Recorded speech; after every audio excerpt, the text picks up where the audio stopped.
Je ne suis pas médecin, mais j'ai le sentiment que ce virus chinois va disparaître aussi vite qu'il est arrivé. Et ce n'est pas le vaccin anglais qui me fera changer d'avis. D'ailleurs, j'ai toujours été rétif à l'idée de m'inoculer un poison, même en petite quantité.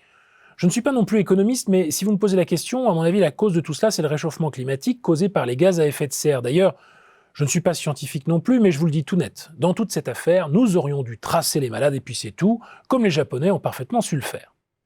Ce propos de Café du commerce est loin d'être le seul à avoir été prononcé ces 2 dernières années. Un sondage paru dans le Parisien laissait entendre au début de la pandémie que 59% des personnes interrogées se croyaient autorisées à dire que tel médicament était efficace pour traiter les malades, alors que seulement 20% exprimaient l'opinion inverse.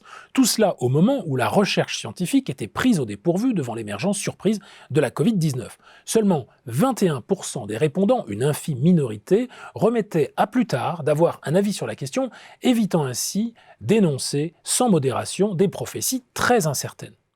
Pour Étienne Klein, philosophe des sciences, connu pour son activité de vulgarisateur scientifique, à la radio notamment, plusieurs biais expliqueraient les résultats de ce sondage, dont 2 portant un nom presque imprononçable. L'ipsédixitisme, qui nous pousse à nous ranger derrière une autorité sans faire preuve d'esprit critique, et l'ultra-crépidarianisme, qui nous pousse à porter des jugements le plus souvent hâtifs sur des domaines pour lesquels nous n'avons pas de compétences particulières. Ce qui ne fait que confirmer l'effet Dunning-Kruger révélé il y a une vingtaine d'années, que l'on pourrait prosaïquement résumer ainsi: plus on est ignorant et moins on le sait, et corollairement, plus on est expérimenté dans un domaine et plus on estime, souvent à tort, que les autres en savent infiniment plus que nous. C'est pour contrer l'émergence de ce populisme scientifique que Klein publie donc ce court texte intitulé Le goût du vrai, expression empruntée à Nietzsche. Il serait temps en effet de mettre un terme à la dégradation médiatique que subissent de plus en plus les vérités scientifiques. Un travail salutaire en période pandémique où personne n'est à l'abri, nous prévient-il, d'un tweet annonçant que 2 plus 2 est égal à 5 pour les grandes valeurs de 2. Et où même un président des États-Unis, le 18 mai 2020, a pu prononcer cette phrase autour d'un certain médicament. J'ai commencé à en prendre parce que je pense que ça ne peut pas faire de mal et parce que j'ai entendu beaucoup de bonnes histoires à son sujet. En réécoutant cette formule, on ne fait qu'assister à la confirmation de l'intuition nietzschéenne qui prédisait que la décadence sera le résultat d'un monde où le goût de la vérité aura été abandonné pour d'autres plaisirs plus grands. Dans l'ère de la post-vérité, on ne veut plus croire que les idées qui nous arrangent, ou tout au moins celles qui ne nous dérangent pas.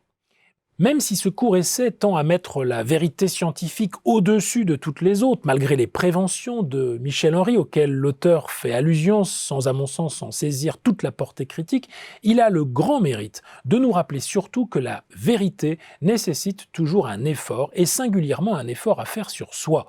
C'est l'audace du vrai qui transparaît ici, et le courage qu'il faut toujours pour, comme indiquait l'auteur dans une conférence du 9 novembre 2020 à ESCP Business School, qui est d'ailleurs consultable en ligne, prendre son cerveau, le mettre sur l'enclume et lui marteler des idées qui malmènent celles qu'il a spontanément. Au final, c'est bien cette même audace que l'on attend, pour des raisons légales autant que morales, des Chief Truth Officers que sont censés être les dirigeants d'entreprise. Mais le parler vrai, qui est toujours le prix à payer de la confiance, comporte aussi un risque: susciter la malveillance de ceux qui ne veulent pas l'entendre. Le savent très bien d'ailleurs les lanceurs d'alerte, qui sont un peu les parésiastes du monde actuel, ainsi qu'on appelait dans la Grèce antique les partisans de la franchise et de la sincérité, qui font penser au processus évoqué par le philosophe Arthur Schopenhauer. Toute vérité franchit 3 étapes, écrivait-il. D'abord elle est ridiculisée, ensuite elle subit une forte opposition, puis elle est considérée comme ayant toujours été une évidence.